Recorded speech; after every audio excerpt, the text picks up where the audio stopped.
Seja muito bem-vindo ao canal Neville Goddard em português.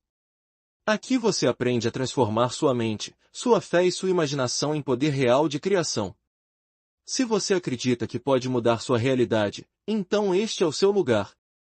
Antes de começar, já deixe o seu like e se inscreve no canal, porque todos os dias eu trago novos ensinamentos de Neville Goddard, traduzidos, explicados e aplicados à sua vida prática. Ative o sininho das notificações e venha despertar o seu poder criador com a gente. Agora, respire fundo e entre no estado desejado, porque a transformação começa agora. Sinais Divinos, Neville Goddard. Palestra de 1º de maio de 1968. Aqueles criados na fé cristã ou judaica são ensinados a acreditar que as Escrituras são uma história secular. Mas eu sei que a história de Jesus, desde sua concepção pelo Espírito Santo até sua ascensão ao céu, é um sinal dado por Deus àqueles que estão dispostos a recebê-lo. As visões do Antigo e do Novo Testamento são realidades eternas e imutáveis, que existem para sempre. Um dia, você encontrará aquilo que no papel parece uma pessoa, mas que, na verdade, será um estado de consciência personificado. Quando Paulo reconheceu essa verdade, ele disse: de agora em diante, não considero ninguém do ponto de vista humano. Mesmo que antes eu tenha considerado Cristo dessa forma, assim já não o considero. Após a revelação, Paulo percebeu que Jesus Cristo era o poder criativo e a sabedoria de Deus, e não uma pessoa, como lhe haviam ensinado.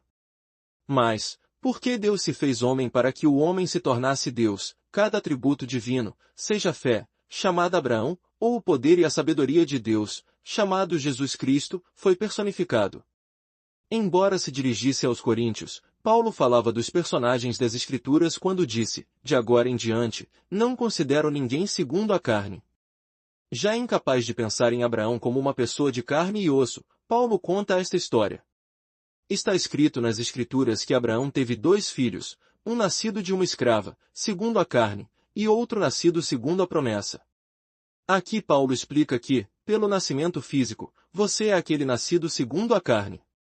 Mas o segundo filho de Abraão é nascido de uma mulher livre, nascido segundo a promessa. Então Paulo explica a alegoria dos 2 filhos, dizendo que Agar, serva de Sara, foi dada a Abraão, que gerou o filho Ismael, cujo nome significa sua mão é contra todos, e a mão de todos é contra ele. Não é este o mundo em que vivemos? Como descendentes da escrava Agar, lutamos para sobreviver, pagar aluguel e impostos, sempre tentando nos manter acima do dilúvio da ilusão. Mas após a visão, Paulo compreendeu que há outro nascimento, o nascimento espiritual, que acontece dentro de nós. Chamado Isaque, esse segundo filho vem de Sara, pois é nascido da promessa. Tudo isso é simbólico, pois, quando ocorre seu nascimento espiritual, um menino envolto em faixas aparecerá para simbolizar esse novo nascimento. Existem 2 nascimentos distintos de 2 seres distintos, um do ventre da mulher, Agar, e outro do crânio do homem genérico, chamado Sara.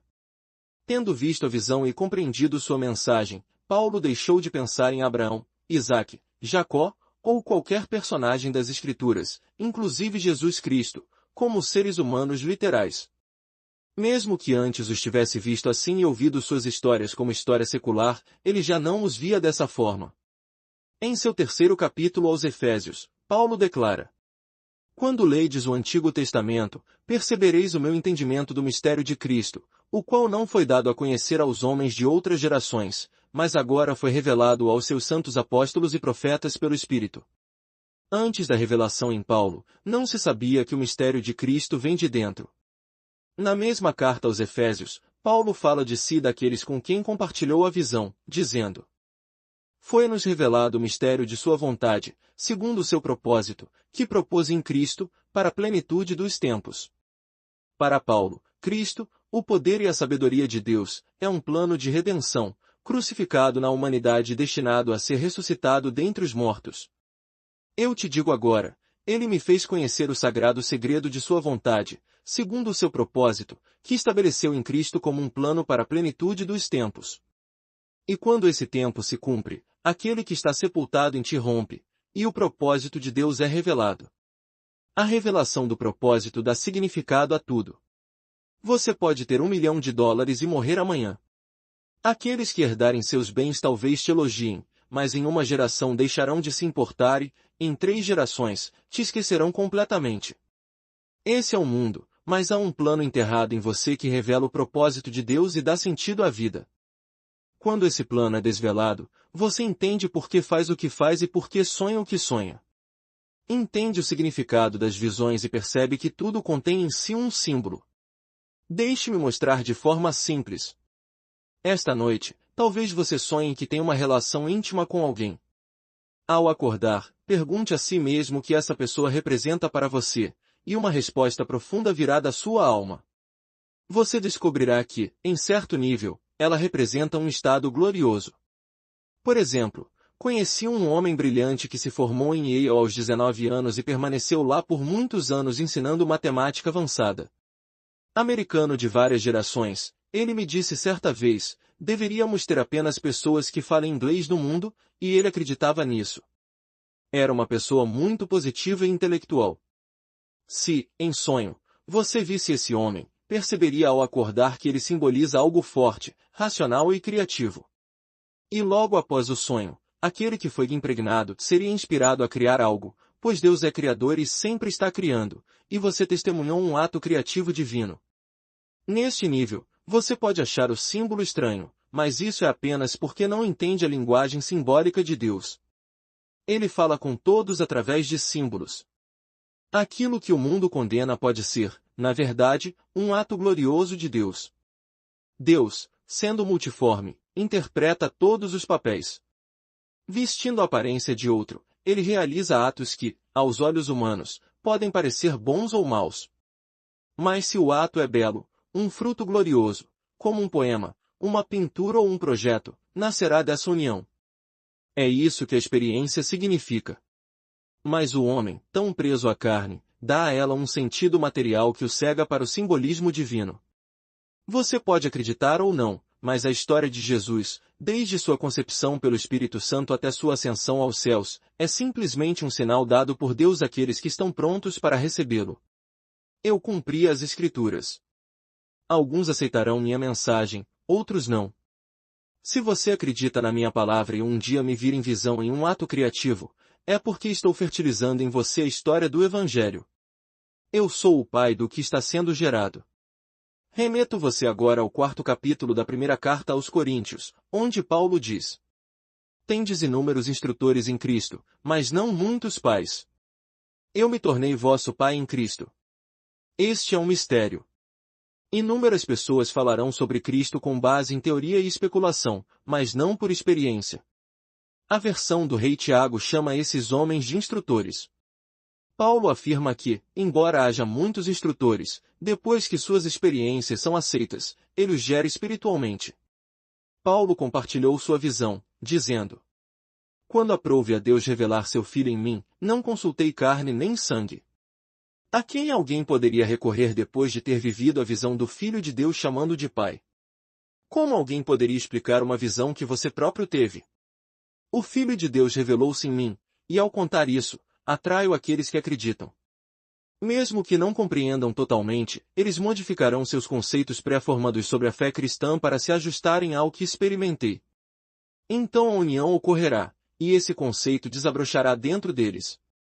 Deus, sendo multiforme, usa Neville, ou qualquer um que tenha desdobrado o padrão dentro de si, e, vestindo essa máscara, ele se une àquele que aceitou a história da salvação. Assim, ao fecundar, o padrão se desdobra dentro da pessoa. Em 1929, tive união com o Senhor ressuscitado e, 30 anos depois, em 1959, nasci do alto. Se a parte que você está destinado a desempenhar no corpo de Deus requer um intervalo menor, seu nascimento pode acontecer antes, mas a minha parte foi o completo desdobramento das Escrituras, e levou 30 anos. Disse que quando Jesus iniciou seu ministério, tinha cerca de 30 anos de idade. Isso não se refere a 30 anos após o nascimento físico, mas após a união espiritual. Quando seu nascimento espiritual ocorrer, somente o Pai sabe, mas está escrito no livro de Abacuque. Toda visão tem sua hora determinada. Ela amadurece e floresce. Se tardar, espera, pois certamente virá e não falhará. Paulo nos diz que há 8 níveis no corpo de Deus: apóstolos, profetas, mestres, realizadores de milagres e assim por diante. Se você está destinado a exercer outro papel que não o de apóstolo, talvez o tempo latente entre a união e o nascimento dessa parte específica não seja o mesmo. Não existe sonho nem visão sem significado, pois Deus fala ao homem através dos sonhos e se revela nas visões. O que você vivencia numa visão é apropriado ao nível em que você está, mas, quando reduzido ao plano terreno, o pensamento pode parecer completamente equivocado. O homem, tendo comido da árvore do conhecimento do bem e do mal, decide o que é certo e o que é errado, e, assim, desce ao lamaçal da confusão. Mas, ao voltar-se para dentro, descobre que nada é totalmente certo nem errado, em um nível é certo, em outro é errado. Portanto, aprenda a aceitar cada nível e, ao fazê-lo, você subirá à árvore da vida, descobrindo que, visto de cima, tudo é certo quando se sabe interpretar. Ele me revelou o mistério de sua sagrada vontade, segundo o seu propósito, que estabeleceu em Cristo como um plano para a plenitude dos tempos. Agora sei que Cristo não é uma pessoa, e não considero nenhum personagem das Escrituras como humano, mas como um estado de consciência personificado. Antes, eu via Cristo como um homem, agora o vejo como o poder criativo da imaginação e a sabedoria da imaginação, um plano oculto dentro desse poder. Agora sei que sou a cruz que o poder de Deus veste, enquanto seu plano de salvação se desdobra em mim. Ele despertou e ressuscitou em mim, e toda a história de Jesus Cristo se revelou, mostrando-me como o próprio Deus Pai.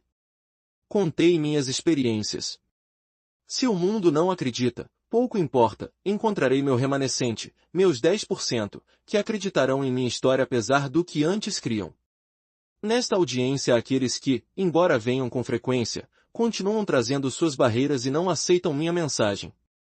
Outros, com suas concepções equivocadas das Escrituras, partem e jamais retornam. Uma amiga trouxe uma senhora encantadora à última palestra. Ela me disse que analisaria minhas teorias. Eu lhe respondi que não eram teorias, falo por experiência. Então ela afirmou, mas eu sou uma ministra ordenada. E eu disse, isso não significa nada para mim. Você teve a visão de Cristo?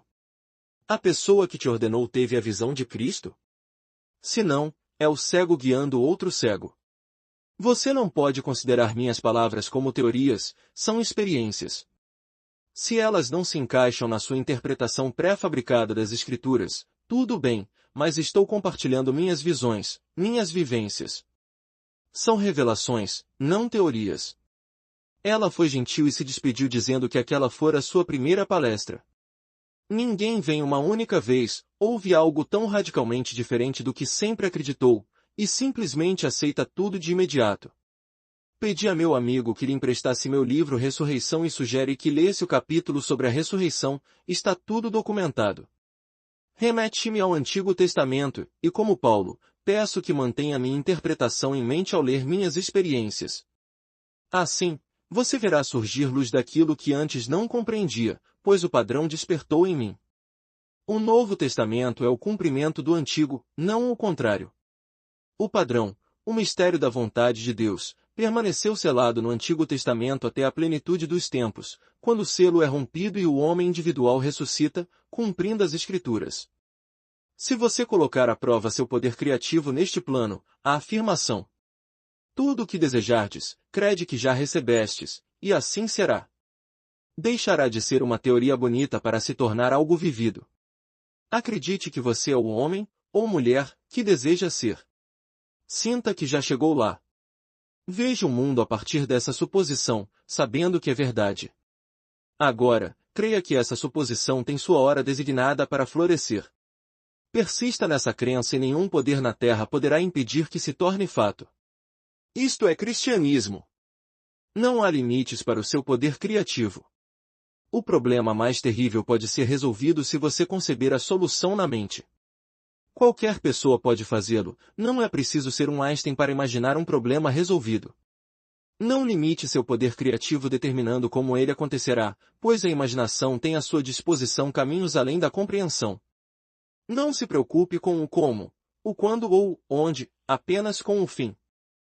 Se você está endividado, qual é a solução? Ganhar na loteria? Herdar de um tio rico? Não. O fim é estar livre de dívidas. Como se sentiria se todas as suas contas estivessem pagas? Sinta isso, e permita que a imaginação solidifique esse sentimento em realidade. Todo problema tem uma solução. Imagine a solução e aceite-a como verdadeira. O que você veria e faria se fosse verdade? Como se sentiria? Persista nesse sentimento, e de um modo que ninguém saberá explicar, a solução se manifestará. Nada é impossível a Deus, e Deus está crucificado em você como sua própria e maravilhosa imaginação humana. Nunca houve, nem jamais haverá outro Deus, e todas as coisas são possíveis para Ele. Se você consegue imaginar o fim, sabendo que tudo é possível à imaginação, e permanece fiel a essa suposição como se já fosse realidade, a imaginação se tornará fato. Lembre-se, o poder criativo não atua sozinho. Saber o que fazer não basta. Você, o poder operante da imaginação, deve assumir que as coisas já são como deseja, antes que possam se tornar reais. Agora, retornemos aos sinais divinos. A Bíblia começa com a história de Abraão, uma alegoria, uma história contada como se fosse real, deixando ao leitor a tarefa de descobrir seu caráter simbólico e sua lição. Se a história de Abraão, Sara e seu filho Isaque, bem como a de Abraão, Agar e Ismael, são alegorias, e Abraão é o pai de todos nós, onde está a realidade da história? O Novo Testamento começa dizendo: esta é a genealogia de Jesus Cristo, filho de Davi, filho de Abraão. Abraão gerou Isaque, Isaque gerou Jacó, e Jacó gerou Judas e seus irmãos. Se Abraão, a fonte de toda a vida, é uma alegoria, então tudo é alegoria, inclusive Jesus Cristo, pois ele é o ponto culminante da genealogia iniciada no primeiro capítulo de Mateus. Pesquise, e você descobrirá que as Escrituras são um maravilhoso plano de salvação oculto em Cristo, o poder e a sabedoria criadora de Deus, crucificado no homem como sua própria imaginação humana. Sabendo que esse plano está contido em você, a fé o despertará. Talvez você nem perceba o momento em que esse plano é fecundado, mas ele será, e deve ser, fecundado por aquele que despertou do sonho da vida. Pois o que nascerá é espírito. Aquele que ainda não despertou pode ser usado para criar um poema, uma peça ou uma bela história neste plano, mas o plano de salvação de Deus só pode ser fecundado por alguém que já ressuscitou dentre os mortos. E Deus, sendo multiforme, assumirá essa máscara para desempenhar esse papel. Agora, entremos no silêncio.